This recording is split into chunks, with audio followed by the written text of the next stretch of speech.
Tawagan nga muna si Mahal.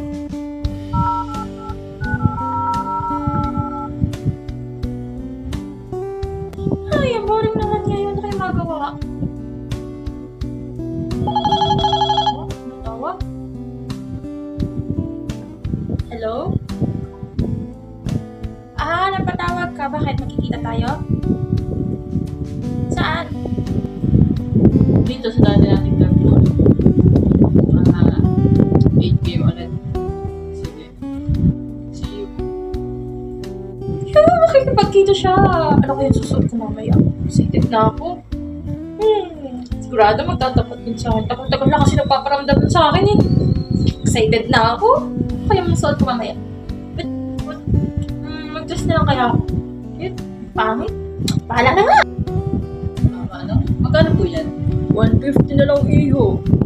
Ganda naman. Sige po, kunin ko na po yan. Sige, ito. Thank you po. Siguro ako gusto ko na ito. Mahilig kasi yan sa matika.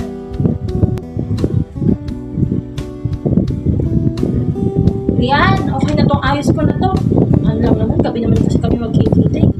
Okay yan. Yes, excited na ako. Excited na kayo sa akin. Saan na kaya yun? Sana magusto niya nung ibibigay ko sa kanya. Okay lang? Willing to wait naman ako.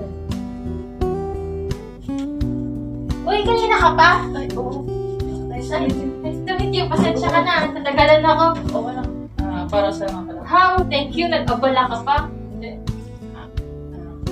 Ano ang gusto mo? Kahit ano na lang. Sige, wait there.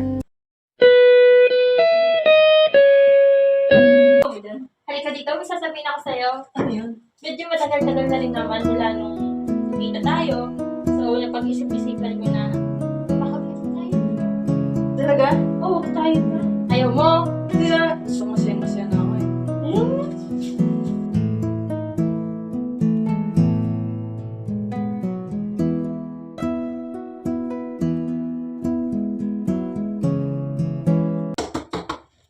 Part 2 na. Kinain na ba tayo? Wala ka naman binigay na pera sa akin eh. Wala. Kakabigay ko na sa'yo 1,000 ah. Oh, saan ko dadalhin niya? Magkakasya ba yung 200? 200. 1,000 yun. 1,000, 200 lang yan. Penging pera pambili ng gamit na anak natin. Wala. Ano wala? Lasing ka na naman? Bakit? Araw-araw ka nila naglalasing ah. Wala ka nang ginawa kundi maglasing.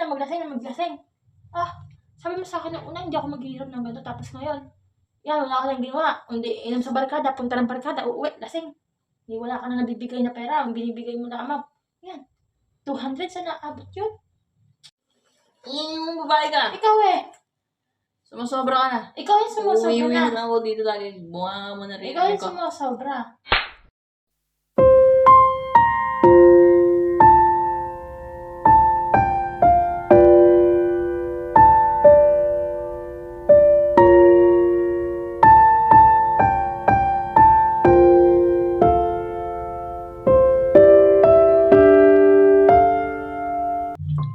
Ginawa ko naman lahat sa kanya. May pag-promise pa siya sa akin na hindi niya ako sasaktan. Tapos ngayon, halos di ko na makilala sa sarili ko sa dami ng pasa. Tama nga yung magulang ko. Wala nga siyang magandang may dudulot sa akin. Kaya maganda pang umuwi na lang ako. Magsikap ako para sa mga anak namin. Ayoko na umasa sa kanya. Dahil paulit-ulit lang naman yung sakit na nararamdaman ko. Kaya kailangan kong bumangon. Kailangan kong bumangon sa mga sarili kong mga paa. Nang sa ganun maayos ko yung buhay. Bukas na bukas. Wala na ako sa pamamahay na kalilimutan ko na siya para hindi siya naman sa buhay ko. Sino kaya yan? Day, Nak, ano nangyari sa iyo? dahil nagkamali ako. Sinasaktan niya ako. Hindi pa huli anak ng lahat. Day, maaari ba dito muna kami tumuloy ng mga anak ko? Siyempre naman, tatanggapin kita, anak kita. Salamat, Nay.